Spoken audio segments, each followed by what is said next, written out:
Olá, pessoal! Então, voltamos aí com mais um capítulo, né? Mais um conteúdo, que são os pacientes que requerem algum tipo de cuidado essencial, né? Diferente do que os outros pacientes, né, normosistêmicos necessitam. Então, quando a gente pensa nesses pacientes, a gente tem vários, não são só esses 4, mas eu elenquei esses 4 grupos aí para a gente discutir ao longo desse semestre. Até agora, nós vimos todas as classes farmacológicas que são importantes na odontologia, as mais usadas, que são os anestésicos locais, os analgésicos, sejam eles periféricos ou centrais, os anti-inflamatórios, sejam eles AINES ou corticoides, e os antibióticos, tá? Então, a gente viu aí as principais classes farmacológicas, vimos também os sedativos, né, os ansiolíticos. E aí, como é que é o uso desses medicamentos nesses pacientes que requer algum tipo de cuidado especial, seja por uma mudança na fisiologia, seja por momentaneamente, como no caso da gestante, né? Momentaneamente a gente tem um ser aí que precisa ser protegido, um paciente que tem alguma doença crônica, que isso gera alguma alteração sistêmica nele que precisa de um cuidado. Então, eu vou dividir essa aula para vocês em 2. A gente vai ver hoje idoso e criança e, na nossa próxima aula, gestantes e diabéticos, tá certo? Então, o uso do anestésico local é uma coisa que precisa ser bastante ponderada quando a gente fala desses 4 tipos de pacientes, e a gente vai ver o cuidado com esse uso em cada paciente, tá? Então, existem situações sistêmicas onde esse cuidado tem que ser um pouco maior, no caso do paciente hipertenso descompensado, no paciente com doença cardiovascular grave, paciente com tumores na suprarrenal ou pacientes com alterações da tireoide, tá certo? Uma coisa que a gente precisa prestar atenção é que pessoas que tenham alergias, né, a sulfitos ou a parabeno, que são conservantes e estabilizantes que estão nos tubetes anestésicos, também necessitam de atenção especial nesse processo. Tá? Pacientes que usam alguns medicamentos que podem interferir com os anestésicos locais, como os beta-bloqueadores, como os antidepressivos, usuários de algum tipo de droga de abuso estimulante do sistema nervoso central, também merece esse cuidado, e paciente diabético descompensado. Lembrando que paciente diabético descompensado, ele nem deve ser atendido se não for uma situação de urgência, né? Se for uma situação eletiva, ela deve-se se esperar controlar essa glicemia para que ele seja atendido, tá certo? E aí a gente vai falar de quais são as possibilidades desses anestésicos em cada paciente. E aí vamos falar um pouquinho do paciente idoso, né? Quando a gente pensa no paciente idoso, a gente pensa numa pessoa que já teve o seu sistema fisiológico amadurecido, né? Já teve vamos dizer assim, a sua curva ótima de atividade do seu sistema imunológico, renal, hepático, seja qual for o sistema cardíaco, renal, pulmonar, e que esses sistemas eles tendem a dar uma queda aí na sua, vamos dizer assim, performance, né? Então, o paciente idoso, a gente precisa ter cuidado em relação a isso. E aí a gente precisa ter cuidado em relação principalmente à farmacocinética dos medicamentos. Por quê? Porque quando a gente pensa no paciente idoso, é um paciente que naturalmente tem menor quantidade de proteínas plasmáticas. Então, a gente está falando do idoso com menos albumina. E se a gente lembrar da farmacologia básica, a albumina, ela carrega os medicamentos. E se eu tenho menos albumina, esse medicamento fica mais na forma livre e pode ser tóxico para esse paciente. Paciente idoso tem menor volume plasmático, então, naturalmente, aquela mesma dose que eu uso para um adulto, ela se torna mais concentrada no paciente idoso, né? Paciente idoso tem menor massa muscular, então, e maior massa de gordura. Então, medicamentos que têm uma tendência de se acumular, intensidade de pouso, eles tendem a permanecer mais tempo no paciente idoso. Diminuição da função hepática, que metaboliza os medicamentos, e diminuição da função renal, que excreta, né? A principal via de excreção da gente é a renal. Então, quando a gente pensa nisso, o idoso é um paciente que, pela sua fisiologia ou patologia que possa vir e afetar alguns desses órgãos, a gente tem que ter um cuidado maior com o uso de medicamentos. Outra coisa que é importante a gente lembrar são as possíveis interações medicamentosas, tá? Então, são pacientes que naturalmente têm patologias pré-existentes, que eles usam medicamentos para tratar essas patologias, prescritos não por vocês, mas pelos médicos clínicos de cada área, e as interações medicamentosas com os medicamentos que ele já vem usando, com o que você vai prescrever, são bastante importantes. Então, uma anamnese bem feita com o paciente idoso é extremamente importante, tá? E cada vez mais o cirurgião dentista precisa se atentar a isso, por quê? Porque cada vez mais a população tem uma expectativa de vida maior e é mais comum o idoso aparecer, né, em consultório odontológico em busca de melhoria da estética, né, de algum problema ou de algum problema que possa ocorrer realmente na saúde bucal dele. Então, isso não é mais uma coisa que é raridade nos consultórios odontológicos. Pacientes idosos é comum em consultórios odontológicos, principalmente nas áreas de cirurgia e implante, tá? Uma coisa que a gente precisa ter cuidado é em relação ao tempo de consulta. Então, o indicado, isso não é uma regra, tá, gente? Mas o recomendado é que haja um tempo de consulta não tão longo, 50 minutos a 1 hora, porque, às vezes, dependendo de alguma patologia que o idoso tem aquela posição que fica na cadeira é desconfortável para ele, então é melhor você fazer mais sessões para um determinado procedimento do que realizar um procedimento em uma sessão só que dure 3 horas, é desconfortável para o idoso, tá? E o ideal é que ele seja atendido ali a partir das 9 horas, no segundo período da manhã, 9, 10 horas, porque quando a gente fala de infarto agudo no miocárdio, a gente tem principalmente no primeiro período da manhã. Então, se o paciente principalmente tiver problema no sistema cardiovascular, o ideal é que ele fique ali para consultas mais do meio para o final da manhã, tá bom? E aí a gente vai fazer, passear por todos os medicamentos que a gente já viu esse semestre e ver nesse paciente qual é o cuidado que a gente tem que ter, se precisa ou se não precisa de cuidado. E vamos começar com o tratamento da ansiedade, né? O acondicionamento do paciente, caso ele tenha algum tipo de distúrbios de ansiedade, e facilitar o procedimento desse paciente. Quando a gente pensa no condicionamento desse paciente, a gente pensa sempre em representantes de ação mais curta. Por quê? Porque a função renal dele está diminuída. Algumas literaturas trazem o lorazepam como indicação, mas aqui na clínica escola a gente usa o midazolam, tá? Então, na clínica escola, o nosso protocolo é o midazolam, que é o dormonide, tá certo? Diazepam não é indicado para idoso porque ele tem uma meia-vida maior, e aí no idoso, por causa da insuficiência renal, ele acaba aumentando essa meia-vida para muito mais tempo, o que pode facilitar o risco de queda nesses pacientes, tá? Então, lorazepam, algumas literaturas trazem, mas o que a gente vai usar para efeito de prescrição dentro da clínica escola é o midazolam, tá bom?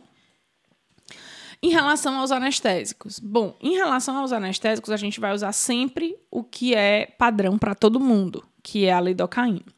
Só que, quando a gente pensa na lidocaína, a gente vai ter alguns cuidados adicionais em relação ao idoso. Tanto a lidocaína quanto a mepivacaína, que tem a mesma concentração, 2%, a gente vai usar um máximo de 3 tubetes, independente do peso desse idoso. É mais seguro, porque já que o idoso tem menos proteína plasmática e menos volume plasmático, o risco de toxicidade dele é maior. Embora na criança os anestésicos sejam mais tóxicos. Se for a prilocaína, lembrando que a prilocaína a gente só usa para quando o paciente não pode usar nenhum tipo de anestésico que tenha como vasoconstritor a adrenalina, né, que a prilocaína vem com a felipressina, é no máximo 2 tubetes. Lembrando que se esse idoso tiver alguma doença de oxigenação periférica deficiente, né, um enfisema pulmonar, uma doença obstrutiva crônica pulmonar, não pode fazer uso da prilocaína. A articaína deve ser evitada em idosos, porque muitos têm anemia ou são alérgicos às sulfas, e a presença dos sulfitos pode provocar alergia nesses pacientes. E a bupivacaína, 2 tubetes é o nosso limite, porém, já foi visto na clínica que 1 tubete já é suficiente para anestesiar um paciente idoso, né, uma anestesia de longa duração. Então, pensando na realidade da clínica escola, o que vocês têm é lido, MEP e prilo, né, onde lido e MEP vocês vão ficar com no máximo 3 tubetes e prilocaína com no máximo 2 tubetes, tá certo? No caso dos vasos constritores, a gente sempre vai optar pelas concentrações menores de adrenalina, no caso, né, de epinefrina, 1 para 100 e 1 para 200, nunca usar 1 para 50 mil, porque a contração dos vasos periféricos pode gerar um efeito reflexo de redução dos batimentos cardíacos, e isso pode ser ruim para o paciente idoso, principalmente se ele tiver algum tipo de insuficiência cardíaca ou problema no sistema cardiovascular, tá? Falando de analgesia e inflamação, o que a gente tem? né, a gente percebe que o paciente idoso ele tem menor sensibilidade à dor, o que significa que ele é mais resistente à dor, ele sente menos dor. Em teoria, nós precisaríamos, assim, de menos analgésico para esse paciente. Então, já é mostrado que a gente precisa de doses menores de analgesia para o idoso do que para um paciente adulto, tá? No entanto, a gente normalmente mantém as doses do paciente adulto, tá? Até porque a gente não tem tantas apresentações desses analgésicos em concentrações diferentes. Então, para doses leves a moderadas, lembrando que a gente tem como alternativa dipirona e paracetamol, ambos são utilizados na posologia de 6 em 6 horas, né? Tanto dipirona como paracetamol, e isso no máximo por 24 horas. Esticar por 48 horas nem é tão necessário para o idoso, justamente porque ele sente mais dor. Lembrando que a dipirona é 500 miligramas, a gente não tem apresentação menor do que 500 miligramas, então a gente mantém a apresentação da dipirona em 500 miligramas, e o paracetamol existe a apresentação de 500 miligramas e existe a apresentação de 750 miligramas. Pela lógica, 500 miligramas seria suficiente, mas normalmente a gente usa 750 miligramas mesmo. Qual é o cuidado com paracetamol? Hepatotoxicidade, então tem que ter cuidado aí e verificar se o paciente tem alguma alteração hepática, tá certo? Então vamos preferir dipirona, a não ser que esse paciente tenha algum histórico de doença hematológica, onde a dipirona deve ser evitada. Quando a gente pensa em processo inflamatório, né, os AINES, a gente viu que os AINES têm aquele efeito adverso de diminuição da função renal por inibir a COX-1 e também diminuição da formação do muco do estômago. Então, isso é uma coisa que a gente também tem que prestar atenção. E quando a gente pensa em idoso, resolver a inflamação parece ser melhor com corticoide do que com AINES, tá? Principalmente se ele já tiver algum problema de hipertensão, se ele já tiver algum problema ou tomar muitos medicamentos, o que faça com que a mucosa gástrica dele já seja agredida. Então, nos idosos, normalmente é indicado corticoide para resolver o processo inflamatório, mesmo no tratamento, porque quando a gente pensa no paciente adulto, a gente usa mais AINE no tratamento e o corticoide na preventiva. No idoso, a gente utilizaria tanto o corticoide na pré como no pós-operatório. Lembrando que pode ser beta ou dexametasona, onde a dexametasona é mais utilizada do que a betametasona, tá certo? E antibióticos? Antibióticos a gente mantém as mesmas doses para os adultos, principalmente porque o nosso antibiótico é penicilina e penicilina é bem hidrossolúvel, o que tende a não se acumular muito num paciente idoso, tá? Então, a gente vai usar amoxicilina, aquela coisa simples, né? 500 miligramas de 8 em 8 horas por 5 a 7 dias, a mesma posologia, tá certo? E pacientes alérgicos à penicilina, antigamente, a gente tinha essa escolha baseada no grau de infecção, se é uma infecção inicial, se é uma infecção mais evoluída. E aí a gente fazia a escolha da eritromicina para infecções iniciais e infecções mais evoluídas, clindamicina ou azitromicina, certo? Embora tenha isso, vou ser muito sincera para vocês que o que é feito é clindamicina ou azitromicina para todo mundo. Lembrando que a clindamicina é de 300 miligramas, de 8 em 8 horas, pelo mesmo tempo, 5 a 7 dias. E a azitromicina é de 500 miligramas a cada 24 horas. E o tempo muda um pouquinho, de 3 a 5 dias. Tá certo? Então, embora tenha aqui, né, para infecções bucais iniciais, eritromicina, isso não é algo que a gente observa tanto sendo feito na clínica. Professora, por que você deixou isso no slide? Porque a gente encontra isso no livro, tá, pessoal? Então, como está lá no livro, eu trouxe para vocês, mas do ponto de vista de uso clínico mesmo, essa eritromicina já não é tão feita em idosos, tá? E aí a gente começa a falar da criança, né? A criança, ela é o idoso do ponto de vista de não ter amadurecido o suficiente. Então, se a gente pensar no idoso com um sistema fisiológico que já foi tanto usado que ele já não funciona muito bem, a gente pensa na criança com um sistema fisiológico tão imaturo, né, que ele ainda não conseguiu chegar no seu ápice. Então, se a gente pensa aqui, né, no grau de desenvolvimento do sistema fisiológico, aqui a gente teria o ótimo, né, que é o adulto. Aqui a gente teria o idoso, que já é esse sistema decaindo, e aqui a gente teria a criança, que é ele antes de chegar no seu estado ótimo, tá? Então, a gente também vai falar um pouquinho de que cuidados a gente tem que ter num paciente infantil, tá? Quando a gente fala de paciente infantil, o meu cuidado tem que ser selecionar o medicamento correto e que ele tenha maior eficácia com menor efeitos adversos. Uma diferença que a gente tem nos medicamentos para criança é que as doses são calculadas pelo peso. Por quê? Porque no paciente infantil, o peso do paciente, obviamente, não pensando em extremos, nem em desnutrição, nem em obesidade, mas o peso, a gente consegue fazer uma correlação com o desenvolvimento fisiológico da criança, tá? Então, com quanto de medicamento aquele sistema fisiológico consegue suportar, tá? E seria necessário para funcionar. Então, normalmente as formas farmacêuticas administradas para criança são líquidas, na forma de suspensão, de emulsão, de gotas, de xaropes, tá? E crianças que tenham doenças sistêmicas, né, asma grave, diabetes, problemas cardíacos, é sempre bom você estar em contato com um médico clínico que avalia e que cuida desse paciente para saber quais são as limitações funcionais que ele tem em relação a essa doença. Em relação à sedação, e aí a gente vai passear por todas as classes agora na criança também, a gente tem os benzodiazepínicos, né, onde a gente viu que a gente tem dois, o diazepam e o midazolam, usado na clínica escola, mas o midazolam tem uma vantagem por ser de curta duração, tá? Então, o diazepam não é utilizado na infância, tá? A gente usa numa dose de 0,2 a 0,6 miligramas por quilo. Então, sempre que vocês virem dose de crianças, ela sempre vai estar relacionada ao peso, tá? E a gente tem também o óxido nitroso com oxigênio, que é uma opção, né, mas a gente já discutiu isso, é uma opção onde não tem muitas vezes em muitos consultórios, que precisa de uma habilitação, de uma adaptação ao recebimento desses gases medicinais, então a gente não tem muita disponibilidade, mas é uma opção sim, lembrando que deve ser feita para criança acima de 5 anos.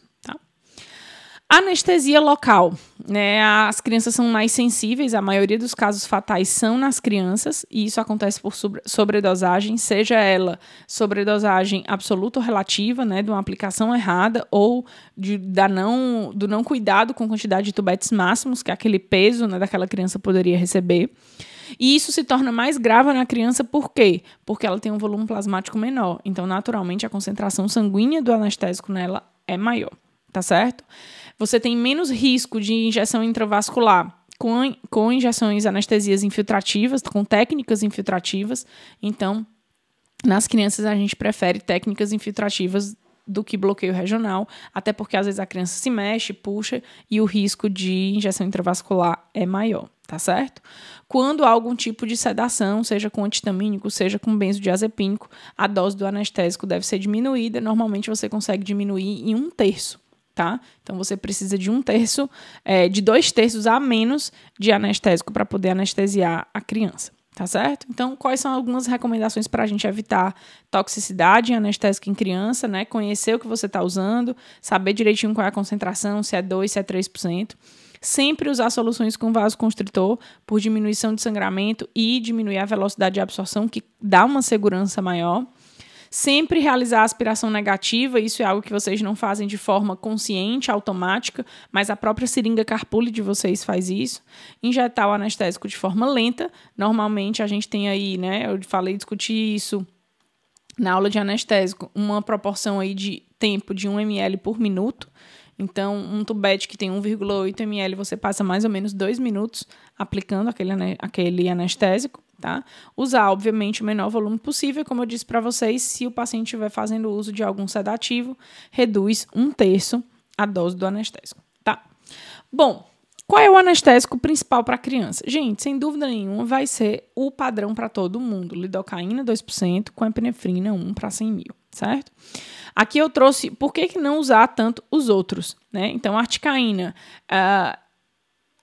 alguns estudos mostram que tem eficácia boa em criança, no entanto, o laboratório não indica para menores de 4 anos. O que o laboratório não indica é melhor você não fazer, devido a um suporte, né, jurídico, caso haja algum problema, tá? Então, a dose máxima recomendada da articaína é 5 mg por quilo de peso, tá? Embora ensaios clínicos mostraram bons resultados com criança.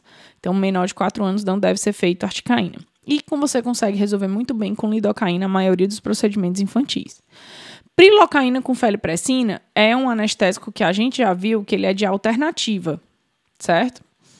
Então, ele é de alternativa para quando a criança não pode fazer uso da epinefrina. tá? Pelos mesmos motivos do adulto, tá? Porém, eu tenho que ter cuidado em crianças que têm anemia, porque, né, a gente viu que a prilocaína dos anestésicos que existem é os que causam mais metahemoglobinemia. Então, você pode afetar a oxigenação periférica dessa criança. Bupivacaína a gente não usa em criança, porque é um anestésico de longa duração, o que vai fazer é aumentar o risco de traumatismos involuntários na região de língua e região de tecido mole, tá? E aí você pode gerar um outro problema, que são lesões, né, e que podem se agravar, e dificuldade de alimentação, porque a criança não consegue comer direito, justamente porque está anestesiada há muito tempo. Então, o risco de lesão, de traumatismo involuntário, é o principal motivo pelo qual a bupivacaína não é utilizada em crianças.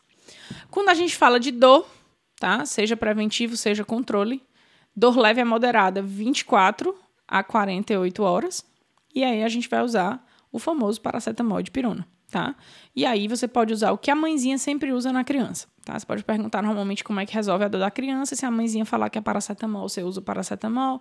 Se a mãezinha falar que é a dipirona, você usa a dipirona. Mas a gente sabe que a dipirona tem uma eficácia, né, maior em relação à dor do que o paracetamol. Ambos, paracetamol é administrado na concentração de 200 mg por ml, certo? E a dipirona é na concentração de... Eu achei que eu já tinha colocado aqui. É na concentração de 50 mg por ml, tá certo? Opa, 500 mg por ml. Bom, então o paracetamol, 200 mg por ml, é uma gota por quilo, a cada 6 horas, por 24 a 48 horas.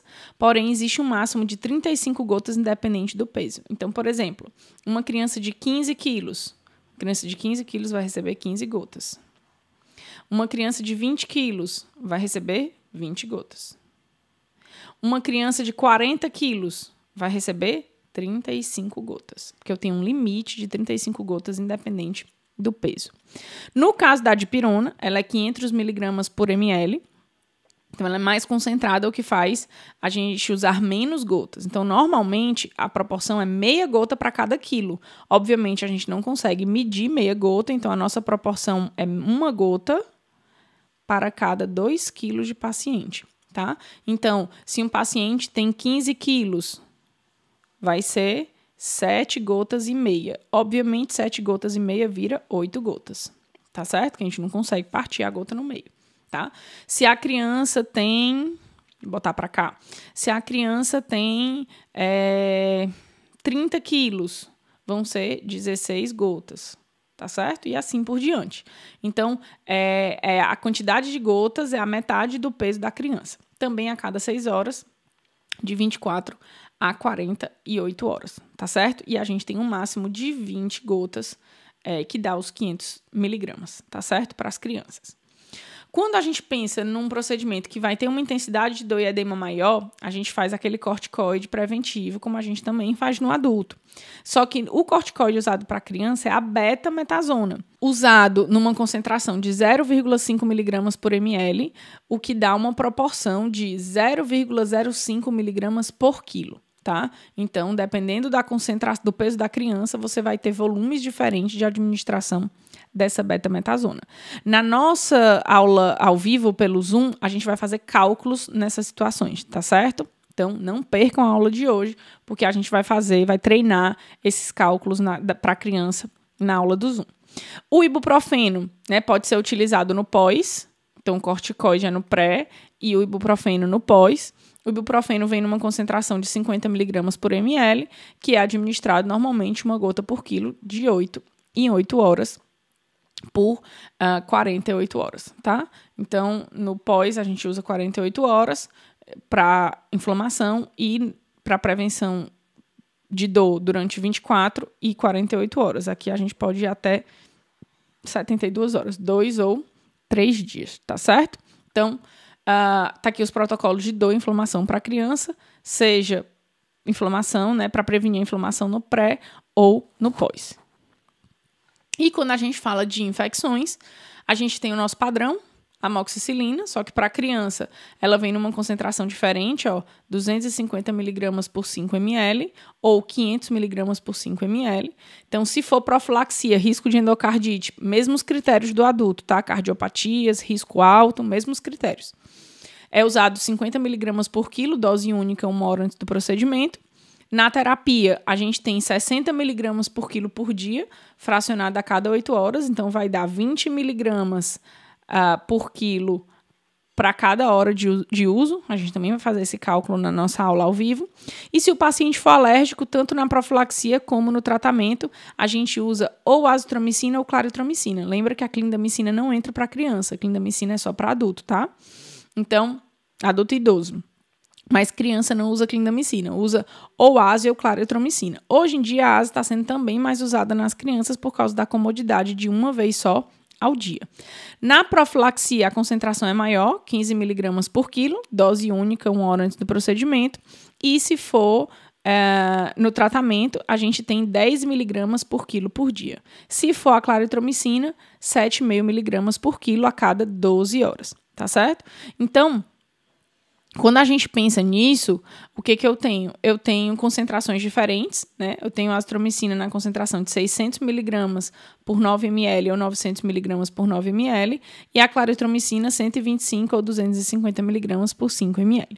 Então, eu não vou, vamos dizer assim, eu não vou montar esses cálculos com vocês agora, porque a gente vai fazer isso na nossa aula ao vivo do Zoom, já que é um pouco diferente a ideia e o raciocínio quando a gente pensa na criança, porque os medicamentos são todos líquidos, né, e dependem do peso da criança. Então, para cada criança vai ser um cálculo diferente e a gente precisa decidir qual é a melhor apresentação para colocar na prescrição. É 250 por 5 ml ou é 500 por 5 ml? É 600 por 9 ml ou é 900 por 9 ml? Então, isso é uma coisa que a gente precisa aprender direitinho e eu preciso que vocês tenham esse suporte na nossa aula ao vivo, tá bom? Então, até mais tarde, até a nossa próxima aula e até a próxima.